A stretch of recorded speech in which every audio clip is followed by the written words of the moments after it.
The Guardians have returned for Marvel Studios' Guardians of the Galaxy Volume 3, and you know what that means. Our favorite CGI pals are back together. That's right, I'm talking about Rocket and Groot.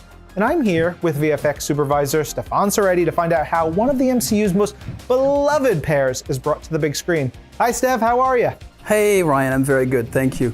Steph, you were the VFX supervisor all the way back on the first Guardians of the Galaxy film.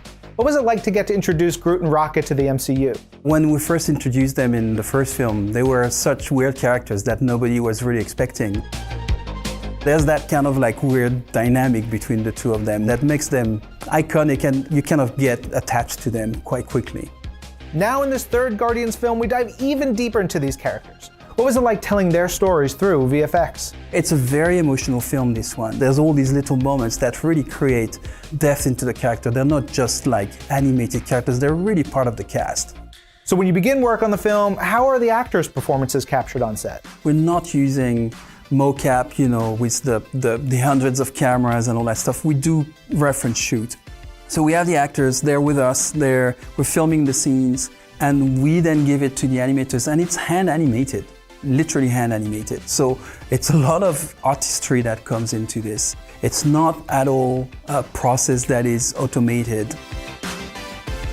So we really shot the entire scenes on a virtual set where we could actually capture the motion of the camera, which was very important for James to use in our full CG scenes, the same type of camera operation that we use throughout the film to make it seamless with the rest of the film. We have an actor playing Rocket, we have some stand-ins for Groot, and that was really helpful actually for us. We ended up using his references quite a lot actually, even sometimes to the point where we had little moments where there's eyes rolling. And once you have the actors' performances, what additional visual reference do you capture while you're on set? We have to shoot what we call clean plates so that we can paint out the actors that are not supposed to be here and replace them by our CG characters. So we 3D scan all the sets, we capture the light with what we call light probes. We also had a company called Legacy that worked with us and created 3D versions from the drawings from VizDev of how these characters would look, with perfect fur and all the mechanical arms and things like that, so that we could have a good reference on set in terms of lighting. So that what we can do then is really recreate in the computer a virtual representation of the real world in terms of lighting, in terms of the space, in terms of everything that the CG actors have to interact with. When we integrate our characters within the plate, everything feels seamless and that they feel like they belong to the environment they're shot in. Okay, so you've gathered all that reference. How do you then actually go about creating and integrating the CG characters? The characters are so different from humans. We need to be able to actually take that performance from the actor and really translate it into the bones and the skeleton of these animals. We have a lot of shots that are like close-ups on their eyes, and there's a lot of emotion going. So we really worked on the detail of the pupil, the iris, everything, the eyes, the way the eyelids are kind of pushing, opening, the color, the level of darkness around the eyes, the wetness in the eyes.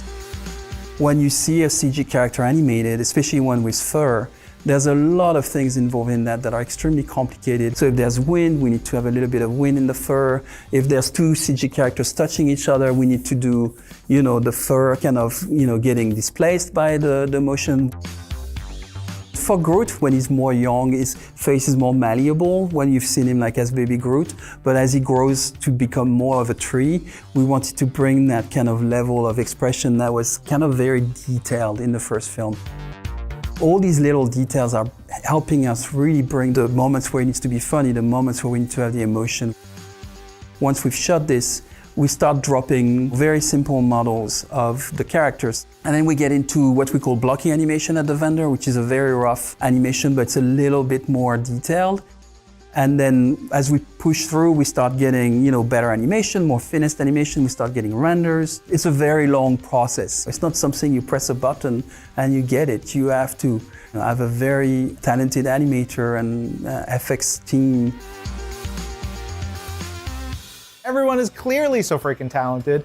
Steph, looking back at all of your work throughout the Guardians franchise, how does it feel to get to bring the story of these characters full circle? It's been very gratifying to go back to the origin of Rocket and Groot and telling that story, because that was a huge focus obviously for me and my teams on the first film, to make sure that these characters would be able to carry the story. And now that Rocket is really the centerpiece of this third film, it puts a lot of pressure on us, but also it's very gratifying to see the result coming together. Steph, thank you so much for joining me. Oh, that was a pleasure. Thank you so much for inviting me. Anytime. And everyone out there, go experience Rocket and Groot in Marvel Studios' Guardians of the Galaxy Volume 3 in theaters now.